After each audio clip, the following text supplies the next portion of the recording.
Okay, hello everybody. It's reading time. Let me cut this down a bit.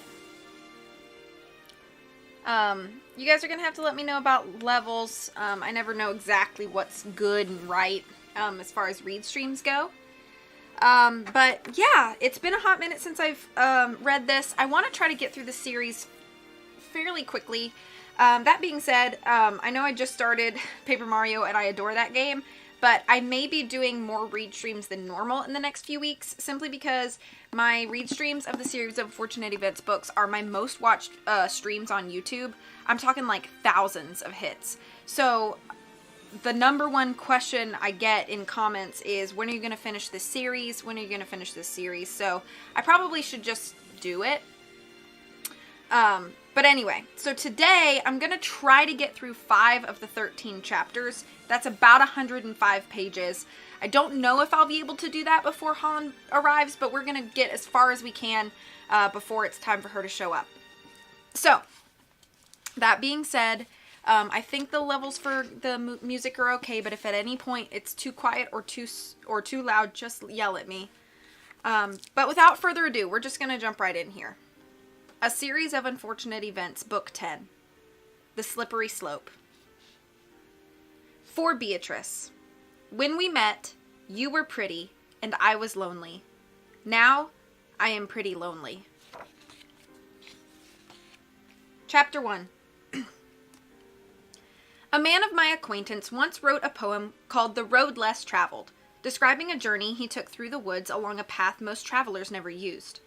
The poet found that the road less traveled was peaceful but quite lonely, and he was probably a bit nervous as he went along, because if anything happened on the road less traveled, the other travelers would be on the road more frequently traveled, and so couldn't hear him as he cried for help.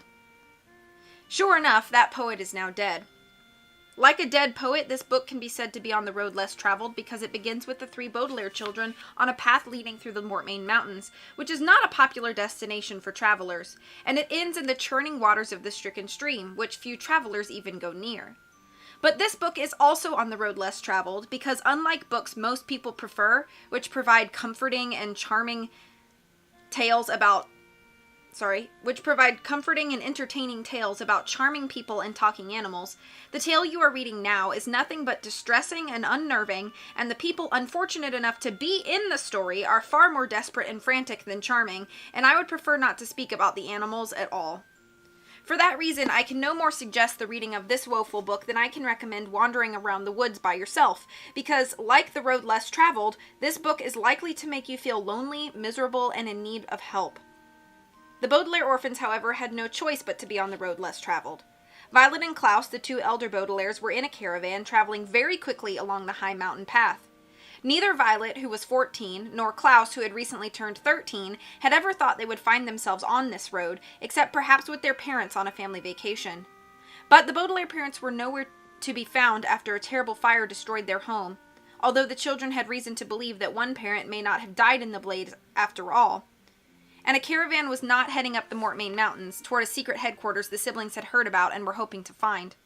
The caravan was heading down the Mortmain Mountains so quickly, with no way to control or stop its journey, so Violet and Klaus felt more like fish in a stormy sea than travelers on a vacation. But Sunny Baudelaire was in a situation that could be said to be even more desperate. Sunny was the youngest Baudelaire, still learning to speak in a way that everyone could understand, so she scarcely had words for how frightened she was. Sunny was traveling uphill toward the headquarters in the Mortmain Mountains in an automobile that was working perfectly, but the driver of the automobile was a man who was reason enough for being terrified. Some people called this man wicked. Some people called him fascinerous, which is a fancy word for wicked. But everyone called him Count Olaf, unless he was wearing one of his ridiculous disguises and making people call him a false name. Count Olaf was an actor, but he had largely abandoned his theatrical career to try to steal the enormous fortune the Baudelaire parents had left behind. Olaf's schemes to get the fortune had been mean-spirited and particularly complicated, but nevertheless he had managed to attract a girlfriend, a villainous and stylish woman named Esme Squalor, who was sitting next to Count Olaf in the car, cackling nastily and clutching Sunny in her lap. Also in the car were several employees of Olaf's, including a man with hooks instead of hands, 2 women who liked to wear white powder all over their faces, and 3 new comrades Olaf had recently recruited at Caligari Carnival. The Baudelaire children had been at the carnival too, wearing disguises of their own, and had pretended to join Count Olaf in his treachery, but the villain had seen through their ruse, a phrase which here means realized who they really were and cut the knot attaching the caravan to the car, leaving Sunny in Olaf's clutches and her siblings tumbling toward their doom. Sunny sat in the car and felt Esme's long fingernails scratch her shoulders and worried about what would happen to her and what was happening to her older siblings, as she heard their screams getting fainter and fainter as the car drove farther and farther away. "We have to stop this caravan!" Klaus screamed. Hurriedly, he put on his glasses as if by improving his vision he might improve the situation, but even in perfect focus he could see their predicament was dire. The caravan had served as a home for several performers at the carnival's House of Freaks before they defected, a word which here means joined Count Olaf's band of revolting comrades. And now the contents of this tiny home were rattling and crashing with each bump in the road. Klaus ducked to avoid a roasting pan which Hugo the Hunchback had used to prepare meals and which had toppled off a shelf in the commotion. He lifted his feet from the floor as a set of dominoes skittered by, a set that Colette the contortionist had liked to play with, and he squinted above him as a hammock swung violently overhead. An ambidextrous person named Kevin used to sleep in that hammock until he had joined Olaf's troop along with Hugo and Colette, and now it seemed like it might fall at any moment and trap the Baudelaires beneath it. The only comforting thing was Klaus could see was his sister, who was looking around the caravan with a fierce and thoughtful expression and unbuttoning the shirt the 2 siblings were sharing as part of their disguise. "Help me get out of these freakish pants we're both in," Violet said. "There's no use pretending we're a 2-headed person anymore, and we both need to be as able-bodied as possible." In moments, the 2 Baudelaires wriggled out of the oversized clothing they had taken from Count Olaf's disguise kit and were standing in regular clothes trying to balance in the shaky caravan. Klaus quickly stepped out of the path of a falling potted plant, but he couldn't help smiling as he looked at his sister. Violet was tying her hair up in a ribbon to keep it out of her eyes, a sure sign that she was thinking up an invention.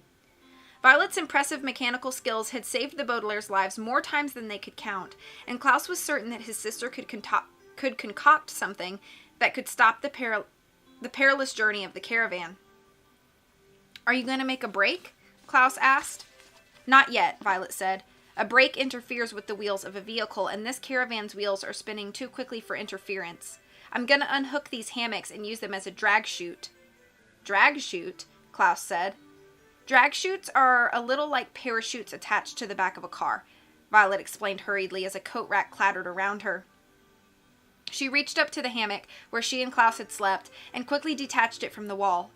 "Race drivers use them to help stop their cars when a race is over. If I dangle these hammocks out the caravan door, we should slow down considerably." "What can I do?" Klaus said. "Look in Hugo's pantry," Violet said, "and see if you can find anything sticky." When someone tells you to do something unusual without an explanation, it is very difficult not to ask why, but Klaus had learned long ago to have faith in his sister's ideas and quickly crossed to a large cupboard Hugo had used to store ingredients for the meals he prepared. The door of the cupboard was swinging back and forth as if a ghost were fighting with it, but most of the items were still rattling around inside. Klaus looked at the cupboard and thought of his baby sister who was getting farther and farther away from him. Even though Sunny was still quite young, she had recently shown an interest in cooking, and Klaus remembered how she had made up her own hot chocolate recipe and helped prepare a delicious soup the entire caravan had enjoyed. Klaus held the cupboard door open and peered inside and hoped that his sister would survive to develop her culinary skills. "Klaus," Violet said firmly, taking down another hammock and tying it to the first one. "I don't mean to rush you, but we need to stop this caravan as soon as possible. Have you found anything sticky?" Klaus blinked and returned to the task at hand.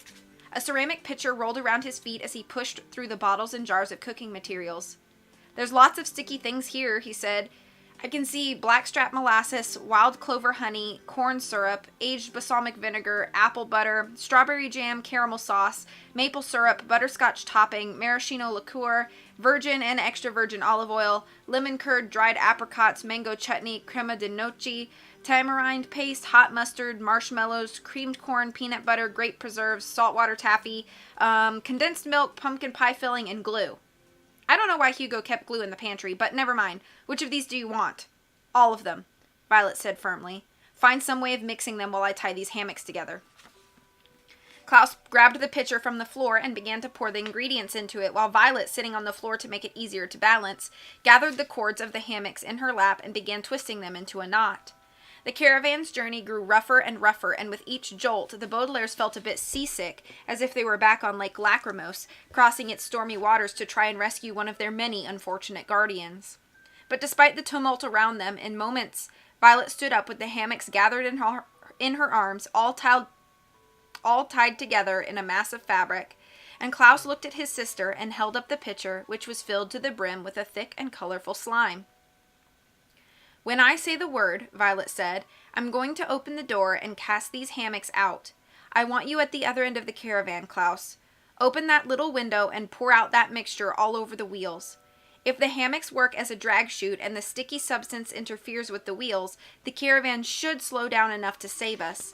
I just need to tie the hammocks to the doorknob. Are you using the devil's tongue knot? Klaus asked. The devil's tongue has not brought us the best luck, Violet said, referring to several previous rope-related escapades. I'm using the sumac. It's a knot I invented myself. I named it after a singer I admire. There, it feels secure. Are you ready to pour that mixture onto the wheels? Klaus crossed to the window and opened it. The wild clattering sound of the caravan's wheels grew louder, and the Baudelaires stared for a moment at the countryside racing by. The land was jagged and twisty, and it seemed that the caravan could tumble any moment into a hole or off the edge of one of the mountain's square peaks. I guess I'm ready, Klaus said hesitantly. Violet, before we try your invention, I want to tell you something. If we don't try it now, Violet said grimly, you won't have the chance to tell me anything. She gave her knot one more tug and turned back to Klaus. Now, she said, and threw open the caravan door. It is often said that if you have a room with a view, you will feel peaceful and relaxed. But if the room is a caravan hurtling down a steep and twisted road, and the view is an eerie mountain range racing backward away from you while chilly mountain wind stings your face and tosses dust into your eyes, then you will not feel one bit of peace or relaxation. Instead, you will feel the horror and panic that the Baudelaires felt when Violet opened the door.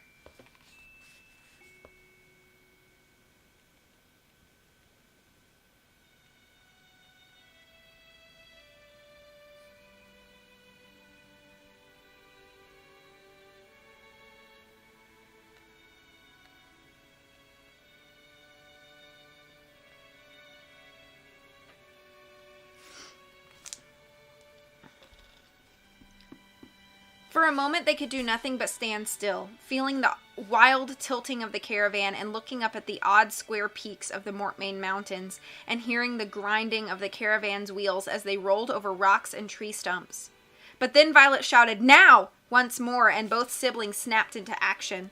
Klaus leaned out the window and began to pour the mixture of blackstrap molasses, wild clover honey, corn syrup, aged balsamic vinegar, apple butter, strawberry jam, caramel sauce, maple syrup, butterscotch topping, maraschino liqueur, virgin and extra virgin olive oil, lemon curd, dried apricots, mango chutney, crema de noce, tamarind paste, hot mustard, marshmallows, creamed corn, peanut butter, grape preserves, saltwater taffy, condensed milk, pumpkin pie filling, and glue onto the closest wheels, while his sister tossed the hammocks out of the door.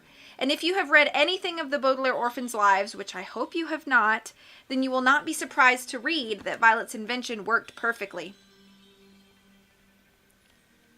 Excuse me.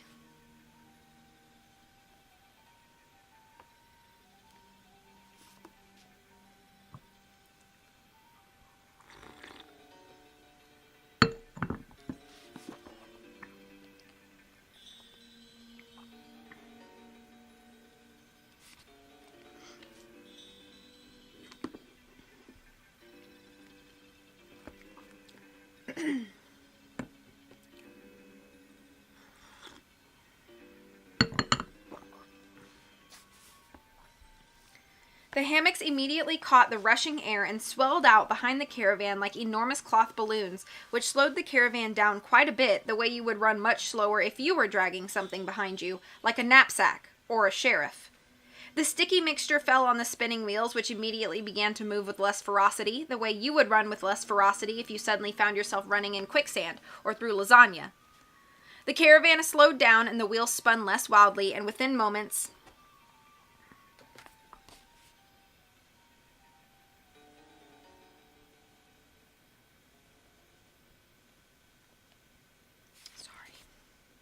Within moments, the two Baudelaires were traveling at a much more comfortable pace. "It's working!" Klaus cried. "We're not done yet," Violet said, and walked over to a small table that had overturned in the confusion. When the Baudelaires were living at Caligari Carnival, the table had come in handy as a place to sit and make plans, but now in the Mortmain Mountains it would come in handy for a different reason. Violet dragged the table over to the open door. "Now that the wheels are slowing down," she said, "we can use this as a break." Klaus dumped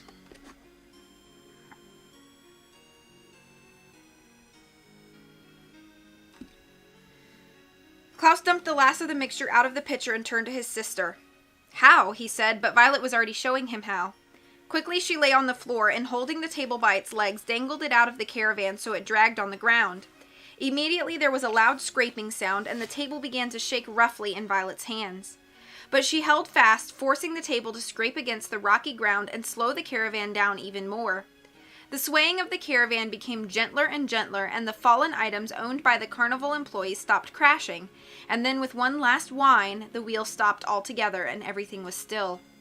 Violet leaned out of the door and stuck the table in front of one of the wheels so it couldn't start rolling again, and then stood up and looked at her brother. "We did it," Violet said. "You did it," Klaus said. "The entire plan was your idea." He put down the pitcher on the floor and wiped his hands on the fallen towel.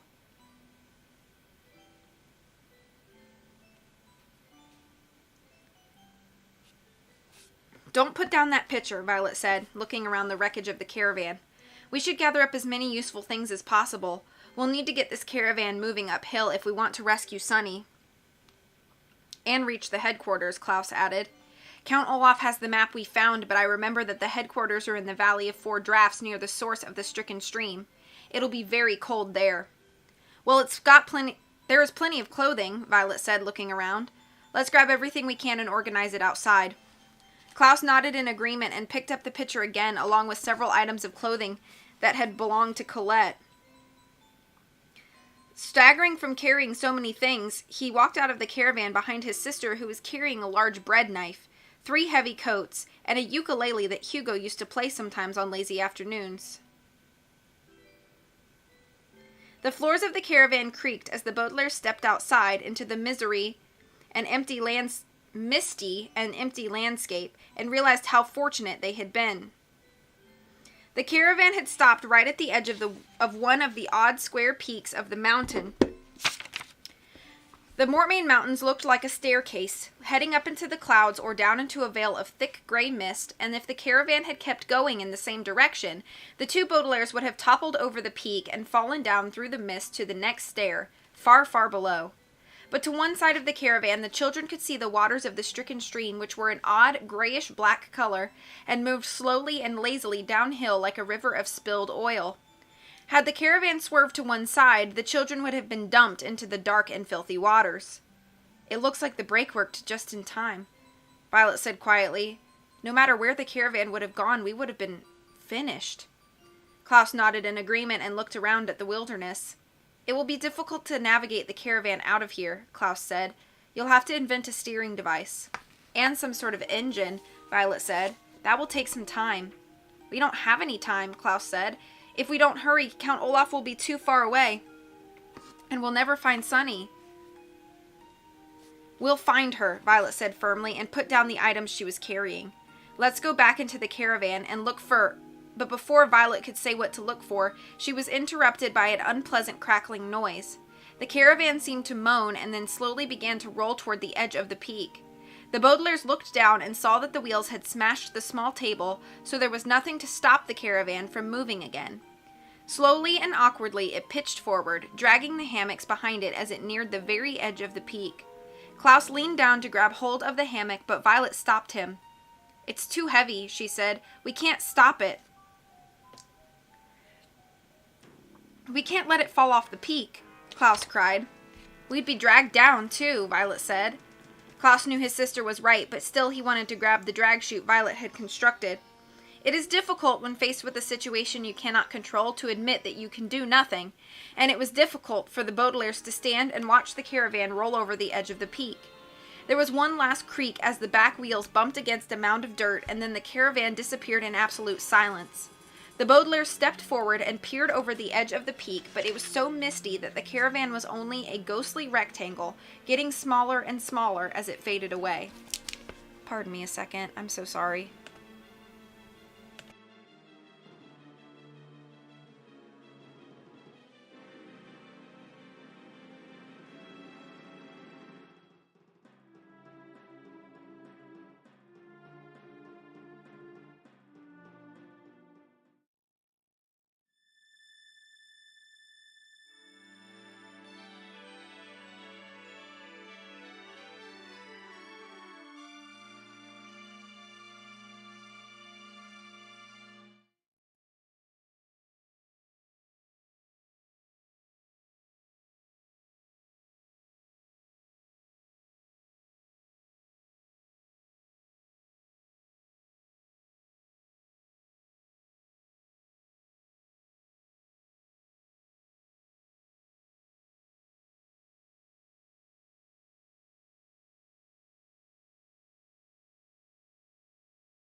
Apologies.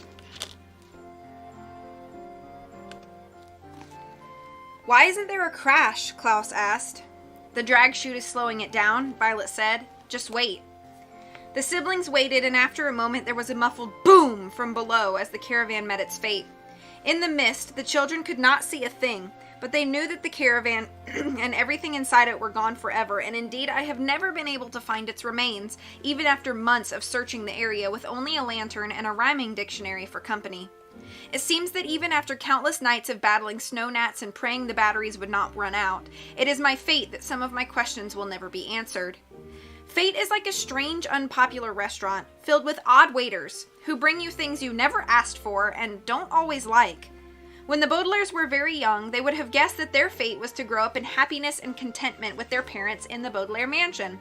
But now, both the mansion and their parents were gone. When they were attending Prufrock Preparatory School, they had thought their fate was to graduate alongside their friends the Quagmires, but they hadn't seen the academy or the two triplets in a very long time. And just moments ago, it had looked like Violet and Klaus's fate had been to fall off a peak or into a stream, but now they were alive and well, but far away from their sister, and without a vehicle to help them find her again. Violet and Klaus moved closer to one another and felt the icy winds of the Mortmain Mountains blow down the road less traveled and give them goosebumps. They looked at the dark and swirling waters of the stricken stream, and they looked down from the edge of the peak into the mist, and then looked at one another and shivered, not only at the fates they had avoided, but at all the mysterious fates that lay ahead. That's the end of chapter 1. I apologize for the delay. My mother decided that she needed to have a very important conversation with me over text while I was reading.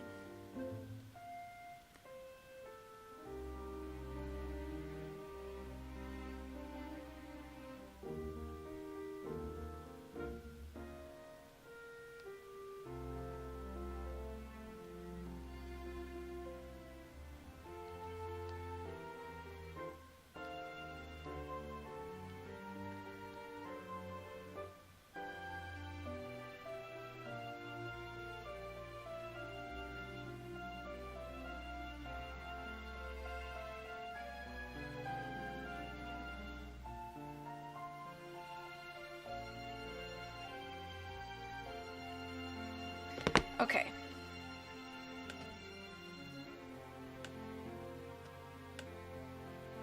Let me go back.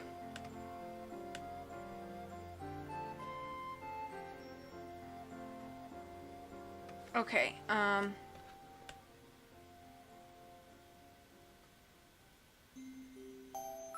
you should have Tara come on and do a lullaby. That would be fine.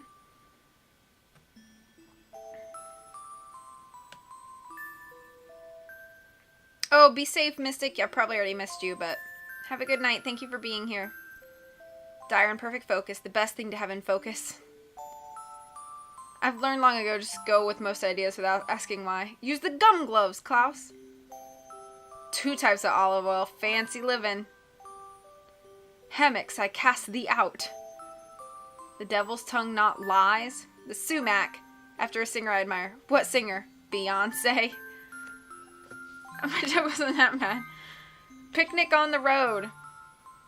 Basically what we call a light snack for terror is that list of ingredients. Slows everything down. Through lasagna. Running through lasagna. We can use this as a break. Klaus chopped the table in half. Like that. Wrong break, Klaus.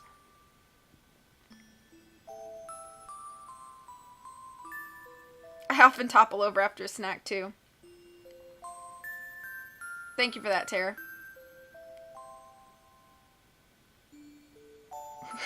Carly's... Yeah, what? Yikes. I'm sorry, Arox, for the buffer.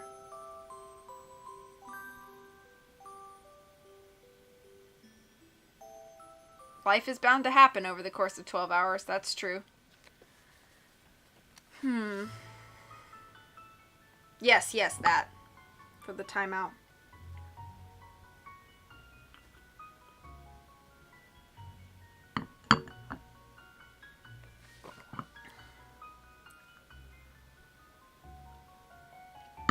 I don't think I'm gonna get through everything I wanted to get through today because of that delay, which is fine.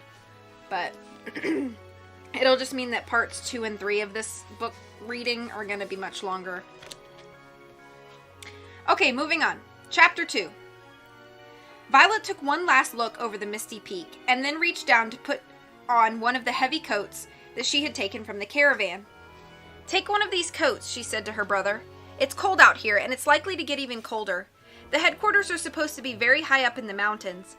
By the time we get there, we'll probably be wearing every stitch of this clothing. But how are we going to get there? Klaus said. We're nowhere near the Valley of Four Drafts, and the caravan is destroyed. Let's take a moment to see what we have. Violet said. I might be able to construct something from the items we managed to take. I hope so, Klaus said. Sunny is getting farther and farther away. We'll never catch up with her without some sort of vehicle. Klaus spread out the items from the caravan and put on one of the coats while Violet picked through her pile, but instantly the two Baudelaires saw that a vehicle was just not in the realm of possibility, a phrase which here means could not be made from a few small objects and some articles of clothing previously belonging to carnival employees. Violet tied her hair up in a ribbon again and frowned down on the few items they had managed to save. In Klaus's pile was the pitcher, still sticky from the substance he had used to slow down the caravan wheels, as well as Colette's hand mirror, a wool poncho, and a sweatshirt that read Caligari Carnival.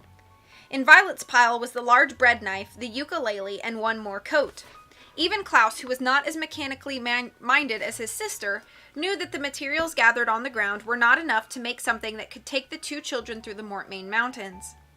I suppose I could make a spark by rubbing 2 rocks together, Violet said, looking around the misty countryside for additional inventing materials. Or we could play the ukulele and bang on the pitcher. A loud noise might attract some help. But who would hear it? Klaus said, gazing at the gloomy mist. We didn't see a sign of anyone else when we were in the caravan. The way through the Mortmain Mountains is like a poem I read once, about a road less traveled. Did the poem have a happy ending? Violet asked. It was neither happy nor unhappy, Klaus said. It was ambiguous. Well, let's gather up these materials and take them with us. Take them with us? Violet said. We don't know where to go.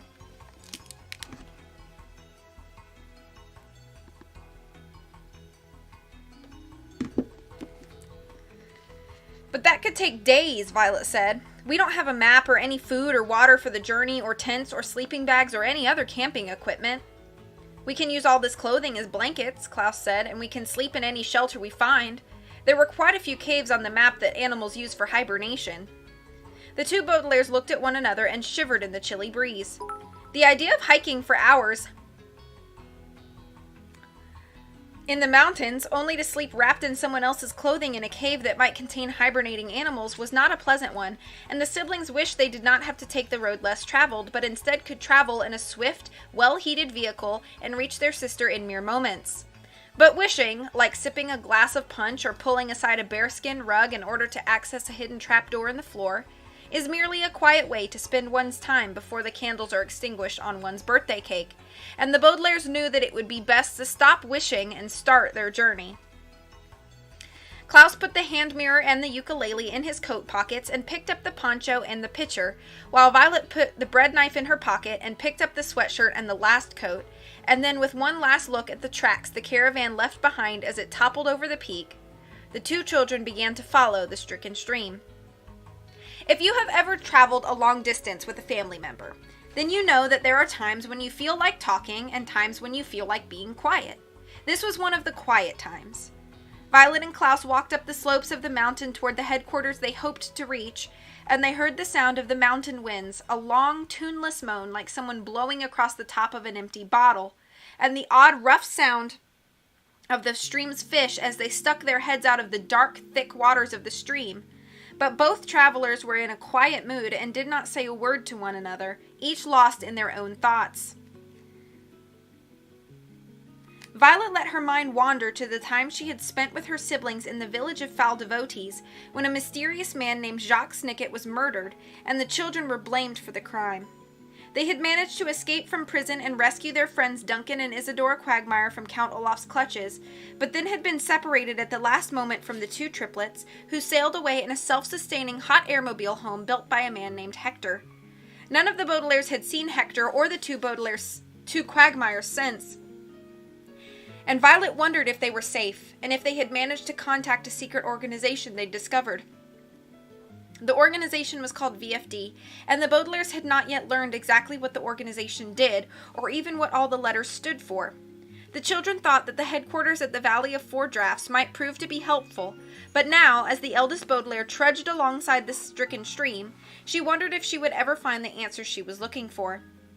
Klaus was also thinking about the Quagmires, although he was thinking about when the Baudelaires first met them at Proof Rock Preparatory School.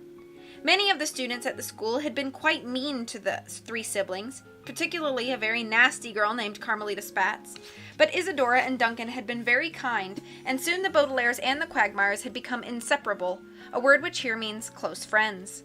One reason for their friendship had been that both sets of children had lost people who were close to them. The Baudelaires had lost their parents, of course, and the Quagmires had lost not only their parents but their brother, the third Quagmire triplet, whose name was Quigley. Klaus thought about the Quagmire's tragedy and felt a little guilty that one of his own parents might be alive after all. A document the Baudelaires had found contained a picture of their parents standing with Jacques Snicket and another man, with a caption reading, "Because of the evidence discussed on page 9, experts now suspect that there may in fact be one survivor of the fire, but the survivor's whereabouts are unknown." Klaus had this document in his pocket right now, along with a few scraps of the Quagmires' notebooks that they had managed to give him. Klaus walked beside his older sister, thinking of the puzzle of VFD and how kindly the Quagmires had tried to help them solve the mystery that surrounded them all. He was thinking so hard about these things that when Violet finally broke the silence, it was as if he were waking up from a long, confusing dream. "Klaus," she said, "when we were in the caravan, you said you wanted to tell me something before we tried the invention, but I didn't let you. What was it?" "I don't know," Klaus admitted. "I just wanted to say something in case the invention didn't work." He sighed and looked up at the darkening sky.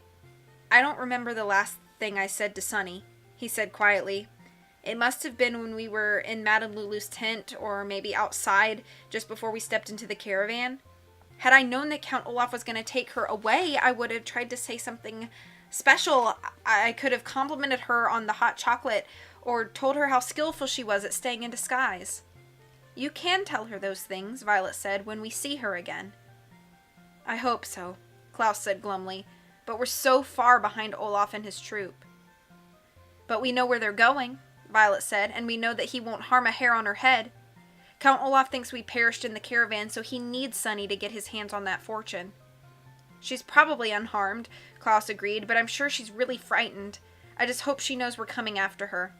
Me too, Violet said, and walked in silence for a while, interrupted only by the wind and the odd gurgling noise of the fish. I think those fish are having trouble breathing, Klaus said, pointing into the stream. Something in that water is making them cough. Maybe the stricken stream isn't always this ugly color, Violet said. What could turn normal water into grayish-black slime? Iron ore, Klaus said thoughtfully, trying to remember a book on high-altitude environmentalism he had read when he was 10. Or perhaps a clay deposit, loosened by an earthquake or another geological event. Or some sort of pollution. There might be an ink or licorice factory nearby. Maybe VFD will tell us, Violet said, when we reach the headquarters. Maybe one of our parents will tell us, Klaus said quietly. We should not get our hopes up like that, Violet said. Even if one of our parents really did survive the fire and VFD headquarters really is at the Valley of Four Drafts, we still don't know that we'll see them when we arrive. I don't see the harm in getting our hopes up, Klaus said. We're walking along a damaged stream toward a vicious villain in an attempt to rescue our sister and find the headquarters of a secret organization. I could use a little bit of hope right now. Violet stopped in her path. I could use another layer of clothing, she said. It's getting colder. Klaus nodded in agreement and held up the garment he was carrying. Do you want the poncho, he asked, or the sweatshirt? The poncho, if you don't mind, Violet said. After my experience in the House of Freaks, I don't wish to advertise the Caligari Carnival. Me neither, Klaus said, taking the lettered sweatshirt from his sister. I'll wear it inside out. Rather than take off their coats and expose themselves to the icy winds of the Mortmain Mountains, Klaus put on the inside-out sweatshirt over his coat, and Violet wore the poncho outside hers, where it hung awkwardly around her. The two elder Baudelaires looked at one another and had to smile at their ridiculous appearance. These are worse than the pinstripe suits that Esme Squalor gave us, Violet said. Or those itchy sweaters we wore when we stayed with Mr. Poe, Klaus said, referring to a banker who was in charge of the Baudelaire fortune, with whom they'd lost touch. But at least we'll keep warm. If it gets even colder, we can take turns wearing this extra coat. If one of our parents is at the headquarters, Violet said, he or she might not recognize us underneath all this clothing. We'll look like two large lumps. The two Baudelaires looked up at the snow-covered peaks above them and felt a bit dizzy, not only from the height of the Mortmain Mountains, but from all the questions buzzing around their heads. Could they really reach the Valley of Four Drafts all by themselves? What would the headquarters look like? Would VFD be expecting the Baudelaires? Would Count Olaf had reached the headquarters ahead of them? Would they find Sunny? Would they find one of their parents?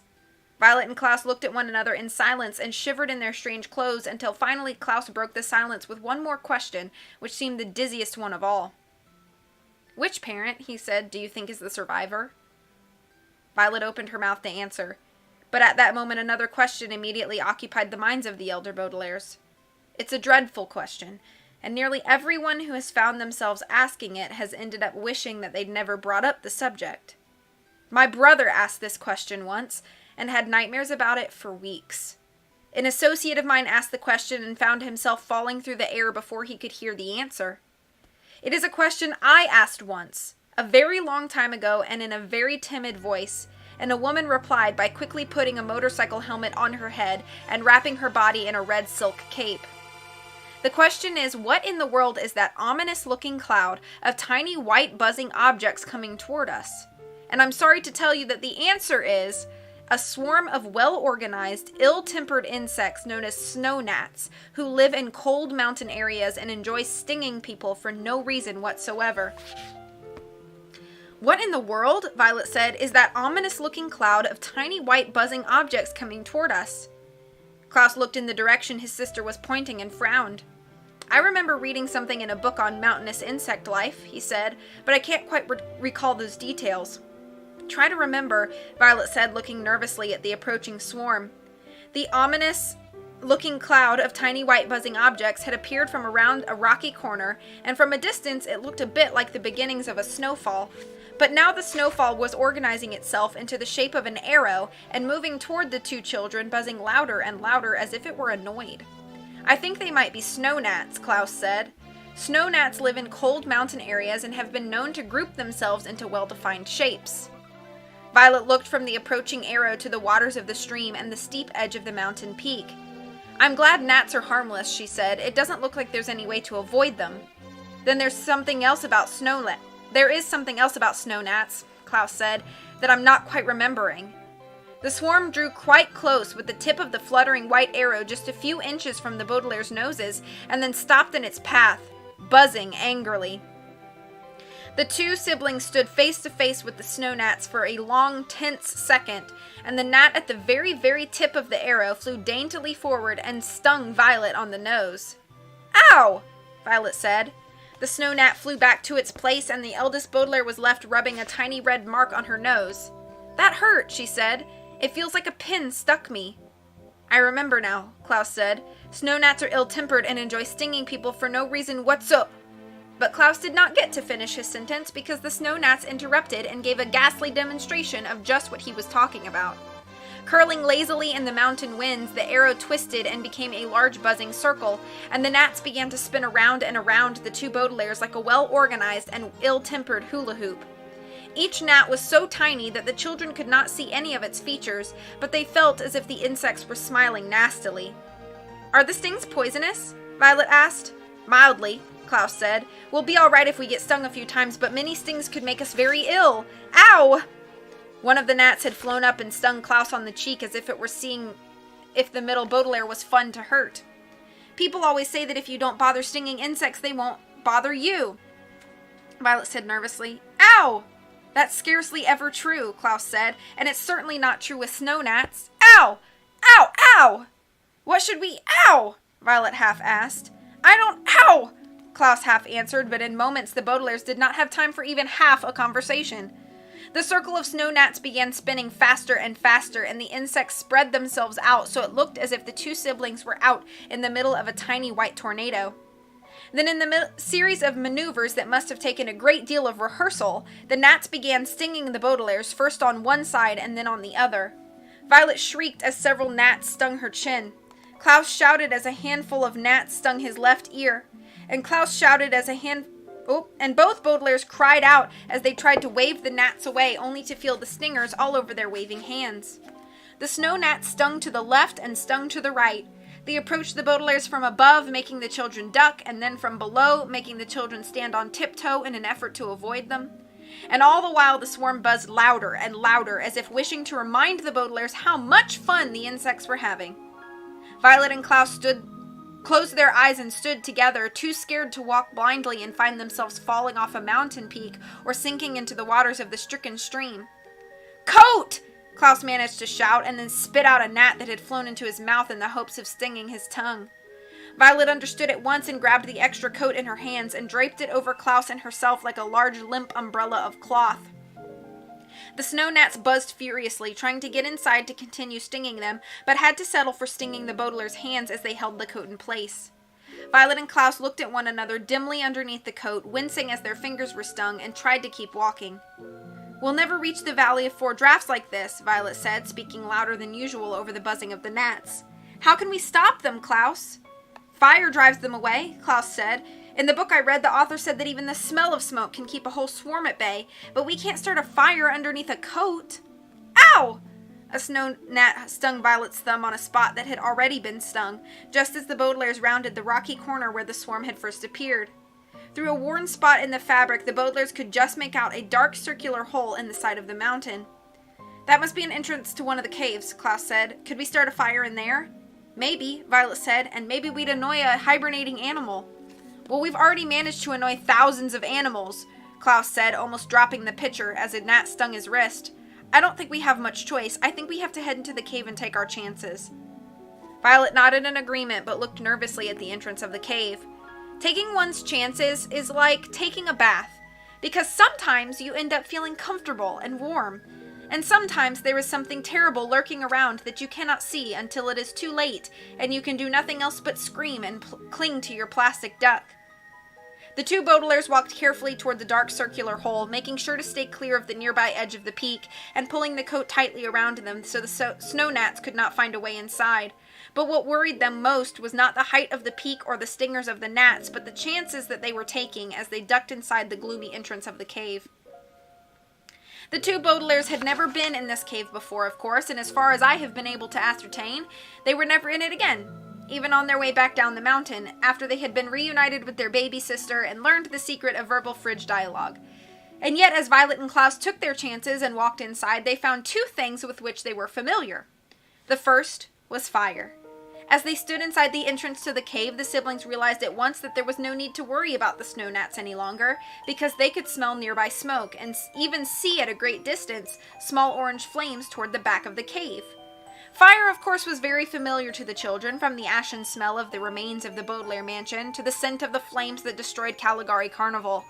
But as the snow gnats formed an arrow and darted away from the cave, and the Baudelaires took another step inside, Violet and Klaus found another familiar thing. A familiar person, to be exact, who they had thought they would never see again. "Hey, you cake sniffers!" said a voice from the back of the cave, and the sound was almost enough to make the two Baudelaires wish they had taken their chances someplace else. There's the end of chapter 2.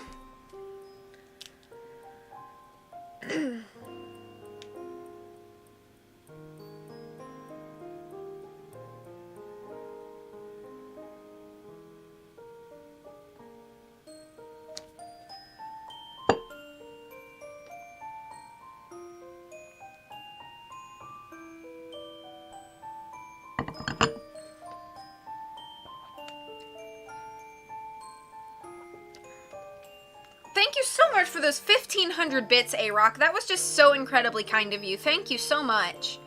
I hope that Riddy and Tara were able to help you get some of your tech stuff figured out so that you could enjoy the stream more.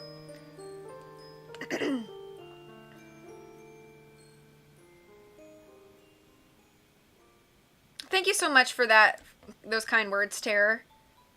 I tried to cram a little too much, I think, into 12 hours, but we have about 45 minutes before Holland is here, so we should be okay. 12 hours are just not long enough. I know. I appreciate you guys. We just need to get her sub count up so she can afford to stream full time. Simple solution. Easy peasy. Oh no, that's totally okay. Iron or what? Shush, those pinstripe suits were fantastic.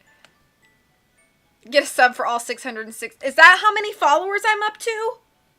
That means I got like 20 followers today. Or close to it. I was going to say, of all things, they seem to complain most about those pinstripe suits. Red silk cape, dramatic music. I noticed the music got loud there. We have those here, except they're sand gnats. You do have sand gnats. Your minor league baseball team is this, you've got Savannah Sand Gnats from Georgia.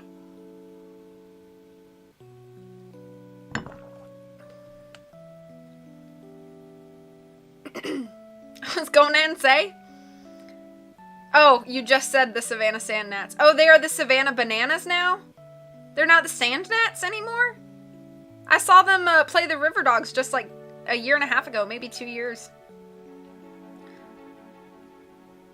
Your minor league baseball team is called the Sod Poodles? Who knows this? Hula hoop. Snow Gnat's working for Olaf, his most ingenious plan yet. What kind of baths does Snicket take? Welcome back, Moocher. Be careful while you pick up Keegan. Thank you for the claps, thank you for the claps. I'm so sorry, Moocher. I hope you're on Wi-Fi now. 12 hours seems like a lot of time until you actually start spending it, right? Oh man, Riddy. Savannah Banana Sand Shrews. They're the Savannah Woodhams. The Sand Gnats left us for you, actually? What do you mean? Like, did they move? We're not the Charleston Sand Gnats. We're still the Charleston River Dogs, right? Amarillo Sod Poodles. So they're the Columbia Sand Gnats? I thought Columbia's team was called something different.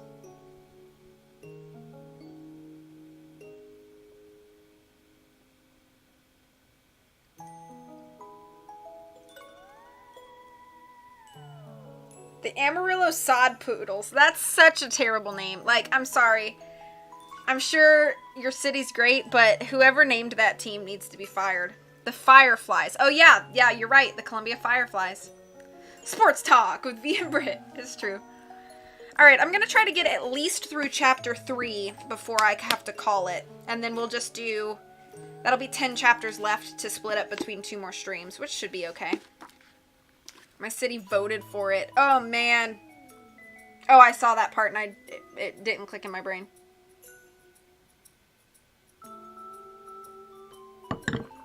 Okay. If I can get through 2 more chapters, even better, but we're going to at least do chapter 3. Chapter 3. You may well wonder why there has been no account of Sonny Baudelaire in the first 2 chapters of this book, but there are several reasons why this is so. For one thing, Sonny's journey in Count Olaf's car was made much more difficult to research. The tracks made by the tires of the car have vanished long ago, and so many blizzards and avalanches have occurred in the Mortmain Mountains that even the road itself has largely disappeared. Though few witnesses to Olaf's journey have mostly died under mysterious circumstances, or were too frightened to answer the letters, telegrams, and greeting cards I sent them requesting an interview. And even the litter that was thrown out the window of Olaf's car, the clearest sign that evil people have driven by, was picked up off the road long ago before my work began.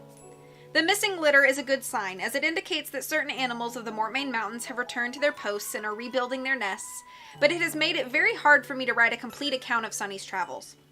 But if you're interested in knowing how Sonny Baudelaire spent her time while her siblings stopped the caravan, followed the path of the stricken stream, and struggled against the snow gnats, there is another story you might read that describes more or less the same situation. The story concerns a person named Cinderella. Cinderella was a young person who was placed in the care of various wicked people who teased her and forced her to do all the chores. Eventually, Cinderella was rescued by her fairy godmother, who magically created a special outfit for Cinderella to wear to a ball, where she met a handsome prince, married him soon afterward, and lived happily ever after in a castle. If you substitute the name Cinderella with the name Sonny Baudelaire, and eliminate the fairy godmother, the special outfit, the ball, the handsome prince, the marriage, and living happily ever after in a castle, you'll basically have a clear idea of Sonny's predicament. I wish the baby orphan would stop that irritating crying, Count Olaf said, wrinkling his one eyebrow as the car made another violent turn. Nothing spoils a nice car trip like a whiny kidnapping victim. I'm pinching her as often as I can, Esme Squalor said, and gave Sonny another pinch with her stylish fingernails. But she still won't shut up. Listen, Toothy, Olaf said, taking his eyes off the road to glare at Sonny. If you don't stop crying, I'll give you something to cry about. Sonny gave a little whimper of annoyance and wiped her eyes with her tiny hands. It was true that she had been crying for most of the day, throughout a long drive that even the most dedicated of researchers would be unable to trace, and now as the sun set, she still had not been able to stop herself. But at Count Olaf's words, she was almost more irritated than frightened. It is always tedious when someone says that if you don't stop crying, they will give you something to cry about. Because if you are crying, then you already have something to cry about, and so there is no reason for them to give you anything additional to cry about. Thank you very much. Sonny Baudelaire certainly felt she had sufficient reason to weep. She was worried about her siblings and wondered how they were going to stop the runaway caravan from hurtling them to their doom. She was frightened for herself now that Count Olaf had discovered her disguise, torn off her beard, and trapped her on Esme's lap. And she was in pain from the constant pinching of the villain's girlfriend. No pinch, she said to Esme, but the wicked and stylish woman just frowned as if Sonny had spoken nonsense. When she's not crying, Esme said, the baby talks in some sort of foreign language. I can't understand a thing she's saying. Kidnapped people are never any fun, said the hook-handed man, who was perhaps Sonny's least favorite of Olaf's troop. Remember when we had the Quagmires in our clutches, boss? They did nothing but complain.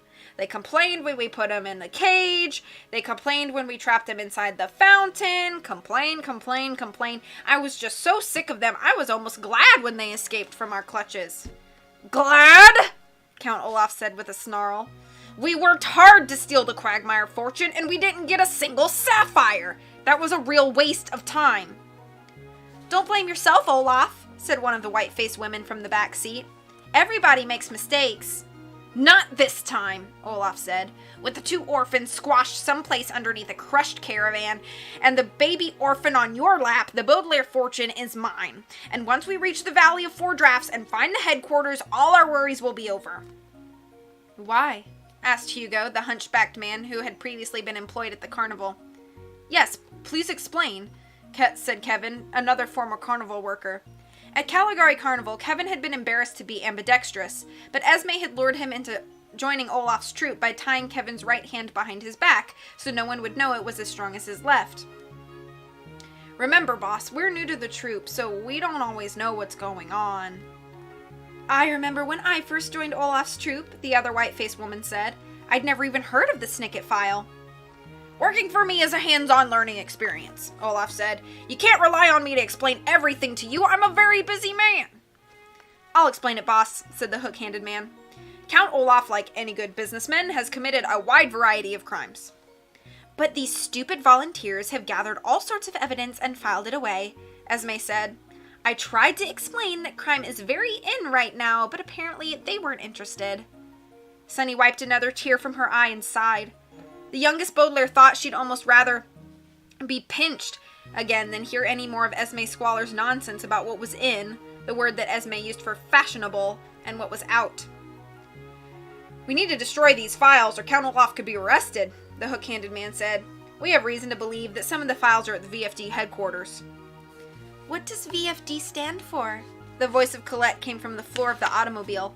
Count Olaf had ordered her to use her skills as a carnival contortionist to curl up at the feet of the other members of the troupe. That's top secret information, Olaf growled, to Sunny's disappointment. I used to be a member of the organization myself, but I found it was more fun to be an individual practitioner. What does that mean? Asked the hook-handed man. It means a life of crime, Esme replied. It's very in right now. Wrong deaf. Sunny could not help speaking through her tears. By wrong deaf, she meant something along the lines of, an individual practitioner means someone who works alone instead of with a group, and it has nothing to do with a life of crime. And it made her sad that there was no one around who could understand her. There you go, babbling away, Esme said. This is why I never want to have children, except as servants, of course. This journey's easier than I thought, Olaf said. The map says we just have to pass a few more caves. Is there a hotel inn near the headquarters? Esme asked.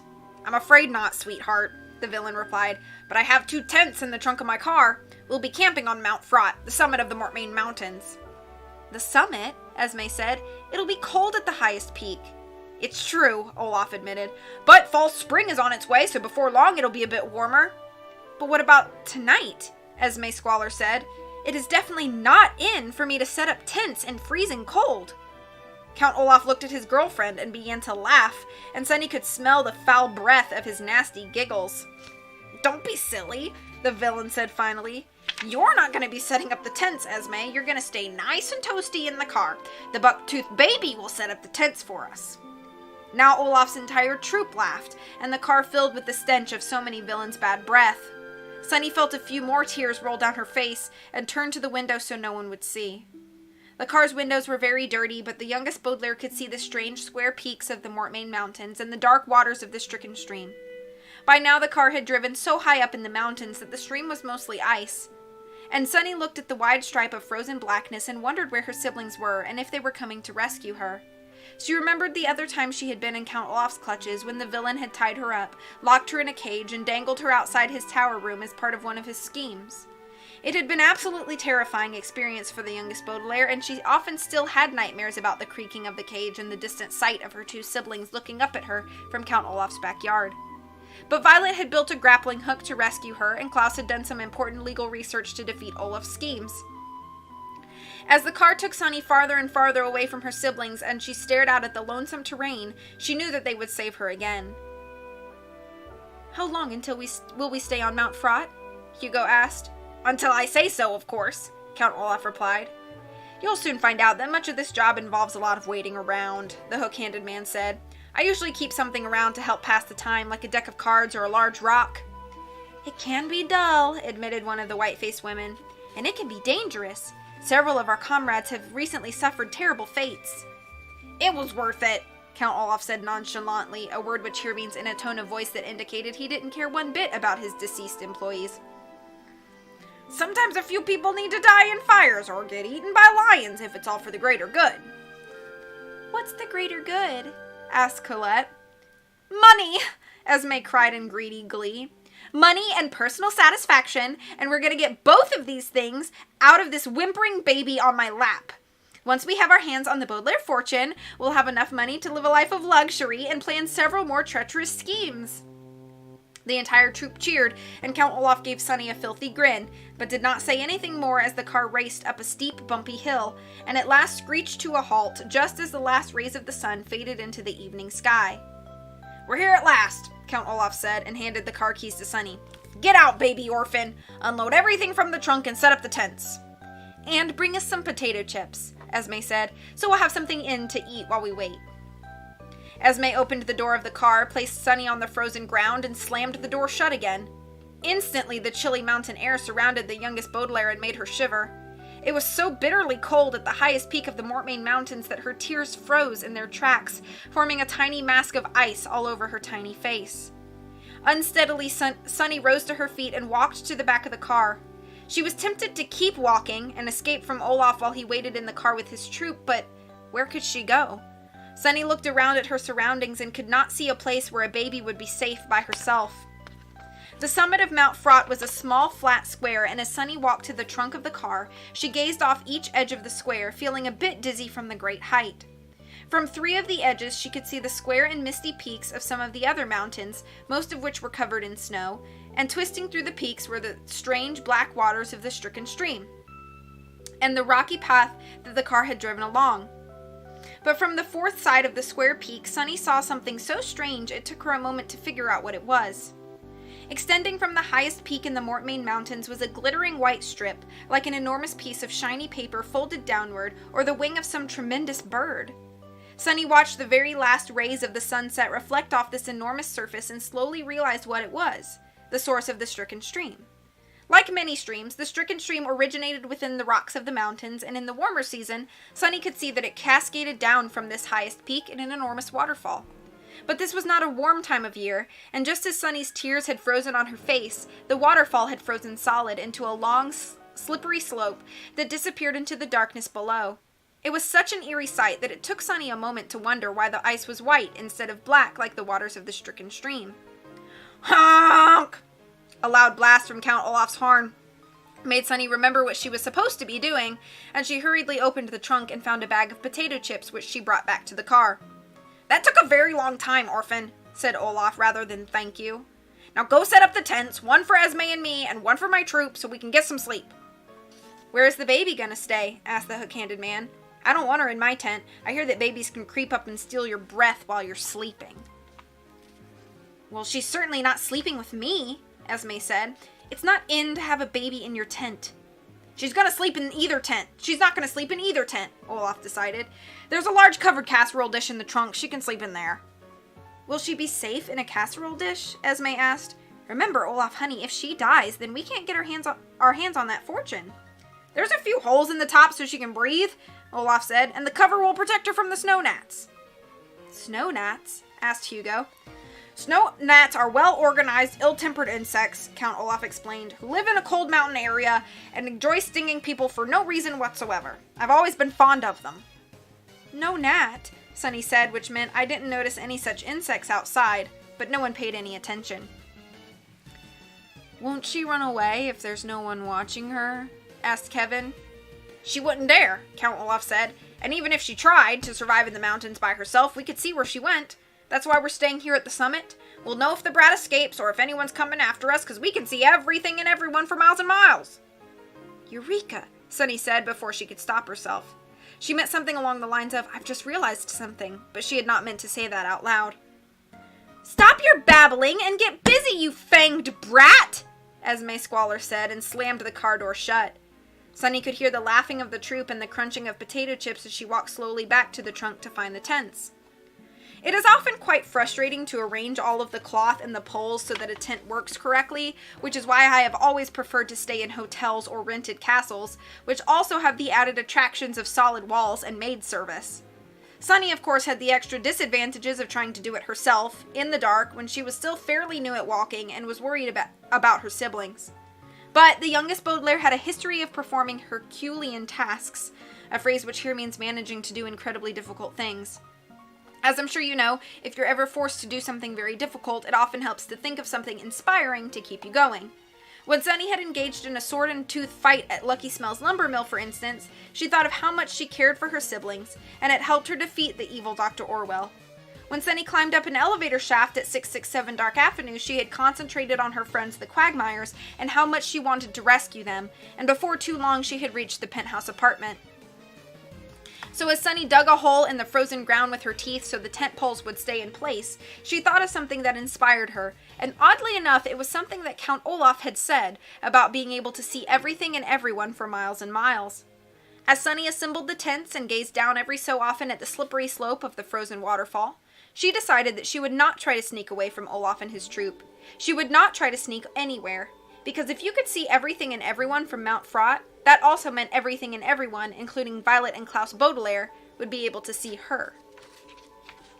That's the end of chapter 3. Let me catch up on chat, and then I think we might be able to get chapter 4 in there. Let's see. Sports ball, dunk the hoop through the penalty box and swim around the field goal pose. There you go.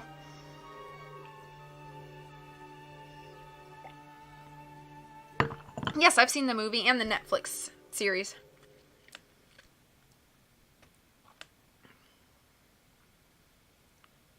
The first part of the final season.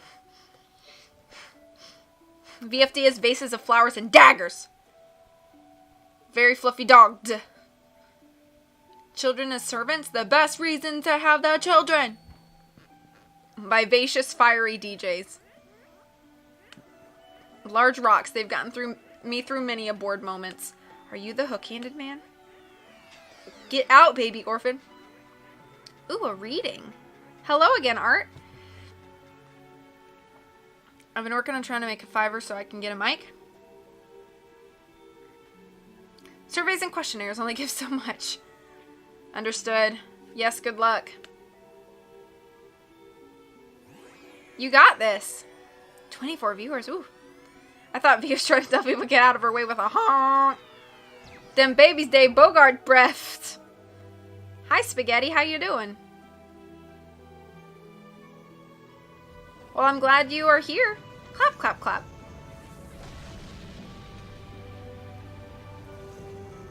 Thank you. All right, I think we're going to squeeze in one more chapter because Holland just left her house. She just texted me. So she should be here in about 20 minutes. I think that'll be enough to read one more chapter.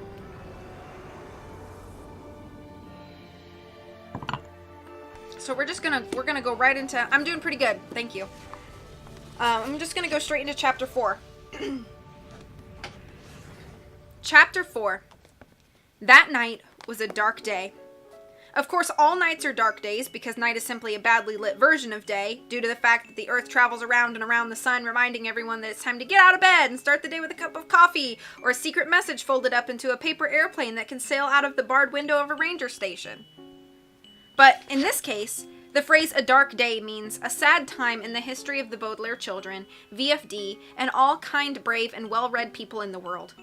But Violet and Klaus Baudelaire, of course, had no idea of the catastrophe occurring high above them in the Valley of Four Drafts. All they knew was that they were hearing a voice they had hoped to never hear again. "Go away, cake sniffers," the voice said. "This is a private cave." "Who are you talking to, Carmelita?" asked another voice. This voice was much louder and sounded like it belonged to a grown man. "I can see two shadows in the entrance of the cave, Uncle Bruce," said the first voice, "and to me, they look like cake sniffers." The back of the cave echoed with giggling, and Violet and Klaus looked at one another in dismay. That familiar voice belonged to Carmelita Spatz, the nasty little girl whom the Baudelaires had encountered at Prufrock Preparatory School. Carmelita had taken an instant dislike to the three siblings, calling them unpleasant names and generally making life miserable at the academy. If you have ever been a student, then you know that there is usually one such person at every school, and that once you have graduated, you hope never to see them again. The two elder Baudelaires had enough troubles in the Mortmain Mountains without running into this unpleasant person, and at the sound of her voice they almost turned around and took their chances once more with the snow gnats swarming outside. "Two shadows?" asked the second voice. "Identify yourselves, please." "We're mountain travelers," Violet called from the entrance. "We've lost our way and ran into a swarm of snow gnats. Please let us rest here for a moment while the smell of smoke scares them away, and then we'll be on our way." "Absolutely not," replied Carmelita, who sounded even nastier than usual. "This is where the Snow Scouts are camping on their way to celebrate fall spring and crown me queen. We don't want any cake sniffers spoiling our fun." Now, Carmelita," said the voice of the grown man. "Snow Scouts are supposed to be accommodating, remember? It's part of the Snow Scout alphabet pledge, and it would be very accommodating of us to offer these strangers the shelter of our cave." "I don't want to be accommodating," Carmelita said. "I'm the fall spring queen, so I get to do whatever I want." "You're not the fall spring queen yet, Carmelita," came the patient voice of a young boy. "Not until we dance around the spring pole. Do come in, travelers, and sit by the fire. We're happy to accommodate you." "That's the spirit, kid," said the voice of the grown man. "Come now, Snow Scouts, let's all say the Snow Scout alphabet pledge together." Instantly the cave echoed with the sound of many voices speaking in perfect unison, a phrase which here means reciting a list of very odd words at the very same time. "Snow Scouts," recited the Snow Scouts, "are accommodating, basic, calm, darling, emblematic, frisky, grinning, human, innocent, jumping, kept, limited, meek, nap-loving, official, pretty, quarantined, recent, scheduled, tidy, understandable, victorious, wholesome, xylophone, young, and zippered, every morning, every afternoon, every night, and all day long." The two Baudelaires looked at one another in confusion. Like many pledges, the Snow Scout alphabet pledge had not made much sense, and Violet and Klaus tried to imagine how a scout could be calm and meek at the same time as being frisky and jumping, or how all these children could avoid being young or human even if they wanted to.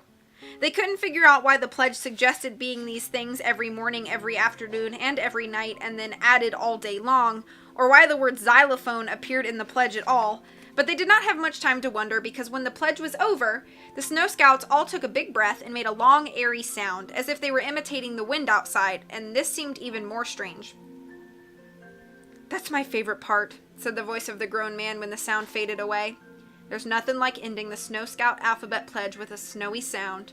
Now approach, travelers, so we can get a look at you." "Let's keep the coat over our faces," Klaus whispered to his sister. "Carmelita might recognize us." "And the other scouts have probably seen our pictures in the Daily Punctilio," Violet said, and ducked her head underneath the coat. The Daily Punctilio was a newspaper that had published a story blaming the three Baudelaires for Jacques Snicket's murder. The story was utter nonsense, of course, but it seemed that everyone in the world had believed it and was searching for the Baudelaires to put them in jail. As the two siblings walked toward the voices of the Snow Scouts, however, they realized that they weren't the only ones concealing their faces. The back of the cave was like a large circular room, with very high ceilings and craggy walls of rock that flickered in the orange light of the flames. Seated in a circle around the fire were 15 or 20 people, all looking up at the two Baudelaires. Through the fabric of the coat, the children could see that one person was much taller than the others, this was probably Bruce, and was wearing an ugly plaid coat and holding a large cigar. On the opposite side of the circle was someone wearing a thick wool sweater with several large pockets, and the rest of the Snow Scouts were wearing bright white uniforms with enormous zippers down the front and emblems of snowflakes in all different sizes and shapes, along with long puffy sleeves. On the backs of the uniforms, the Baudelaires could see the words of the Snow Scout alphabet pledge printed in large pink letters, and on the top of everyone's heads were white headbands with tiny plastic snowflakes sticking out of the top in all directions, and the word "Brr" written in icy script. But Violet and Klaus weren't looking at the plastic flurries of snow on the Snow Scout's head, or the accommodating, basic, calm, darling, emblematic, frisky, grinning, human, innocent, jumping, kept, limited, meek, nap-loving, official, pretty, quarantined, recent, scheduled, tidy, understandable, victorious, wholesome, xylophone, young, and zippered uniforms that most everyone was wearing. They were looking at the dark, round masks that were covering the scouts' faces. The masks were covered in tiny holes, much like masks worn for fencing, which is a sport in which people sword fight for fun rather than for honor or in order to rescue a rider who's been taped to the wall. But in the flickering light of the cave, the Baudelaires could not see the holes, and it looked like the faces of Bruce and the Snow Scouts had vanished, leaving a dark and empty hole above their necks.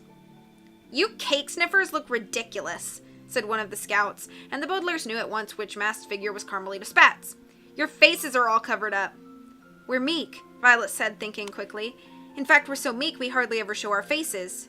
"Then you'll fit in just fine," said Bruce from behind his mask. "The name's Bruce, but you can call me Uncle Bruce, although I'm most certainly not your real uncle. Welcome to the Snow Scouts, travelers, where all of us are meek. In fact, we're accommodating, basic, calm." The other Snow Scouts all joined in the pledge, and the two elder Baudelaires stood through another rendition of the absurd list, while the scout in the sweater stood up and stepped toward them. "We have some spare masks over there," he murmured quietly, and gestured toward a large pile of equipment, stacked beside a very long wooden pole. "They'll keep the snow gnats away when you go back outside. Help yourself."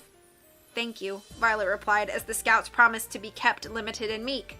She and her brother quickly grabbed masks and put them on underneath the coat so that by the time the scouts vowed to be xylophone young and zippered, they looked as faceless as everyone else in the cave. "That was fun, kids," said Bruce as the snowy sound faded and the pledge was over. "Now why don't you two join the Snow Scouts? We're an organization for young people to have fun and learn new things. Right now we're on a Snow Scout hike. We're going to hike all the way up to Mount Fraught in order to celebrate false spring." "What's false spring?" Violet asked, sitting down between her brother and the sweatered scout. "Anybody who's not a cake sniffer knows what false spring is," Carmelita said in a scornful voice. "It's when the weather gets unusually warm before getting very cold again. We celebrate it with a fancy dance where we spin around and around the spring pole." She pointed to the wooden pole, and the Baudelaires noticed that the Snow Scouts all wore bright white mittens, each emblazoned with an S.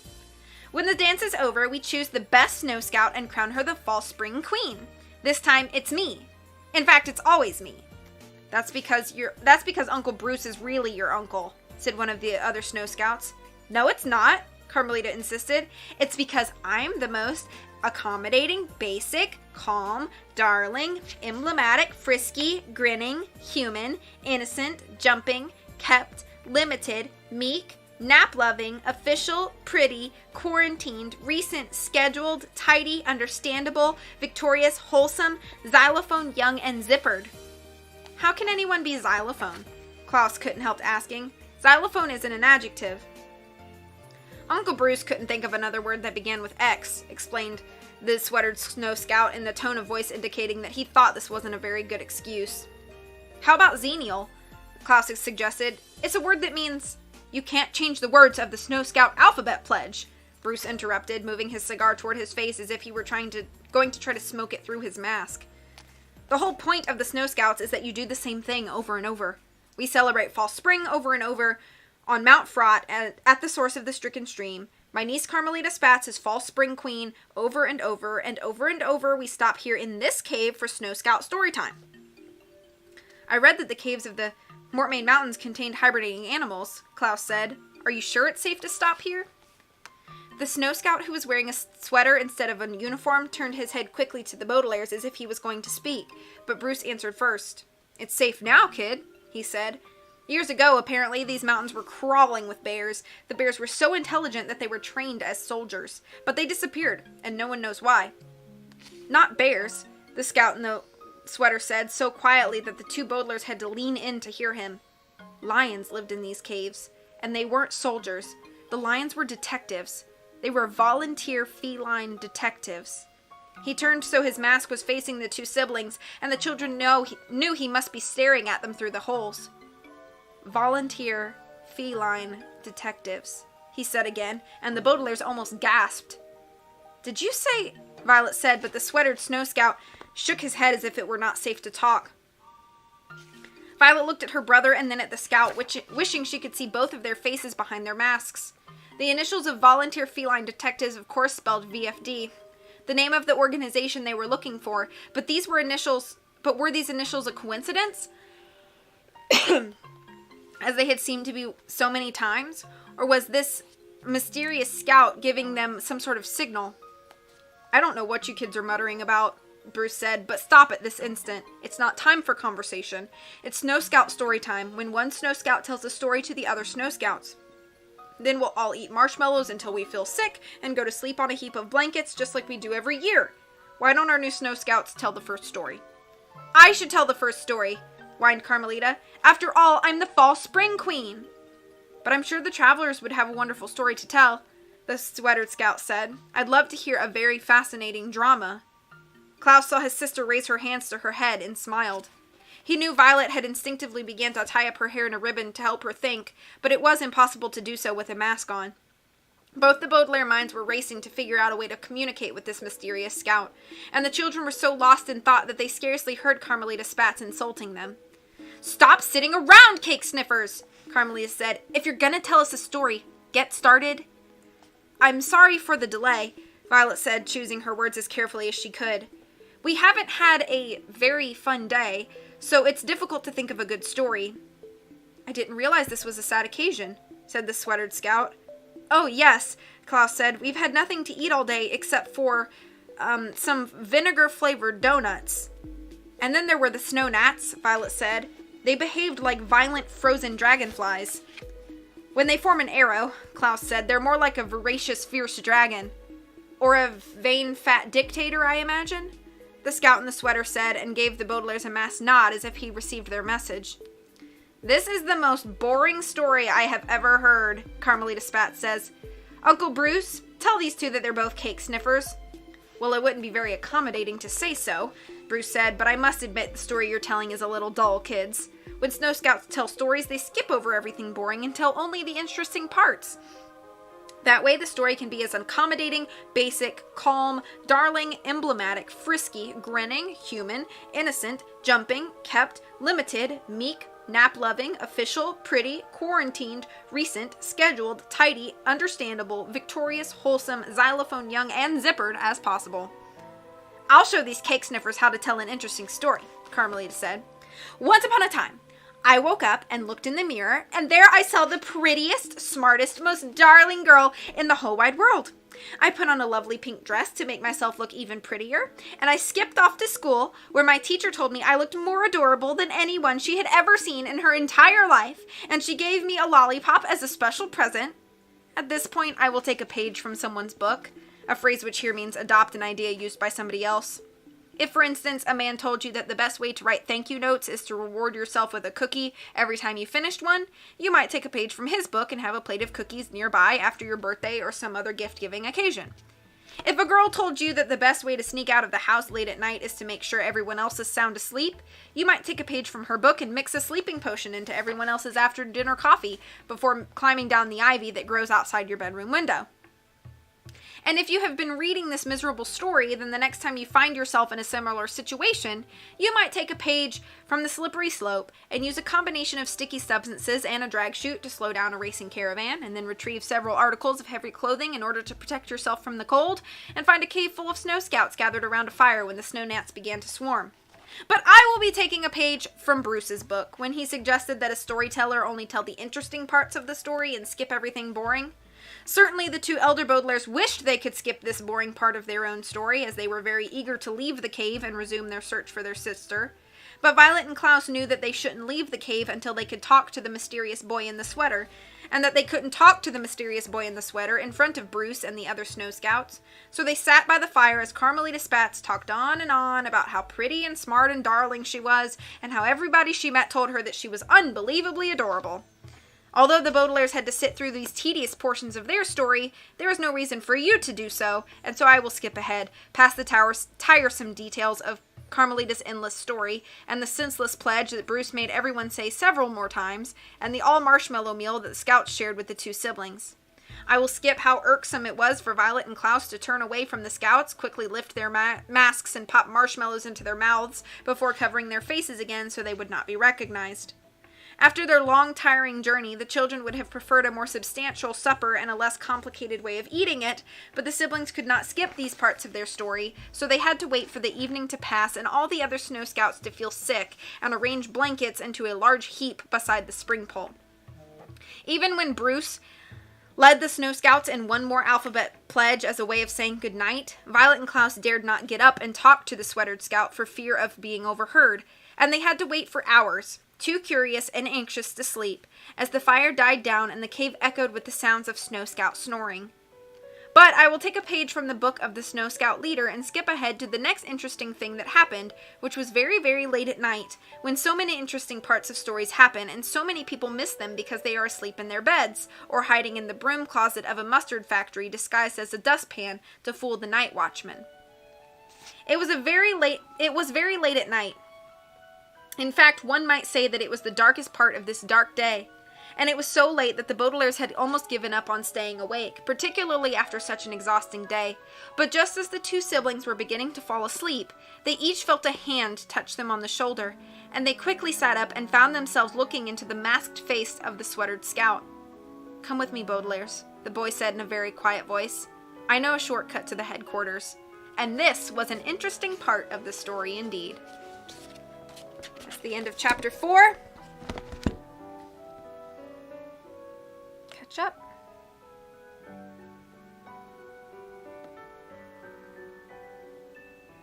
Go for it, V. Oh, I like that little, like, comfy emote, spaghetti.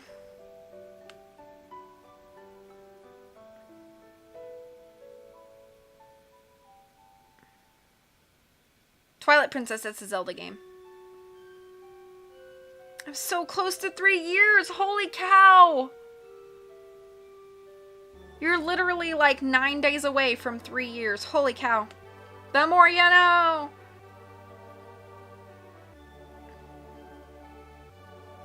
We do appreciate you being there for him, Arox. No accommodating. You passed 2 years.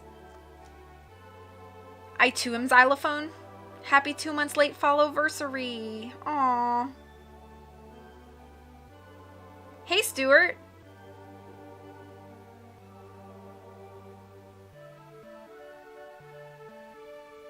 Yes, congrats to Tara for 2 years.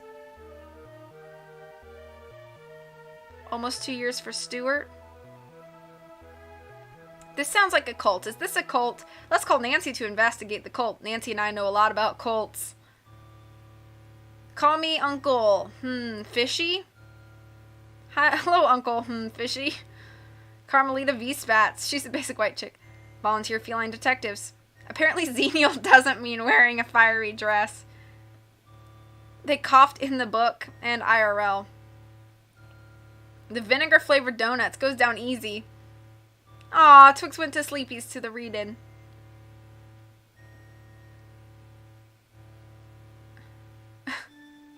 She saw a picture of a model? What? V-Budkey followers den. V's gonna be able to say Snow Scouts A to Z, yeah. The biggest series of unfortunate events is that V only gets to talk to us between chapters. Aww. She does her own reading stream, commentates, and interacts all the way through. Yeah. Oh, V, I found the sticker you sent me again the other day. Aww. So, Holland's on the way. She texted me that traffic was at a standstill, so she's gonna be late.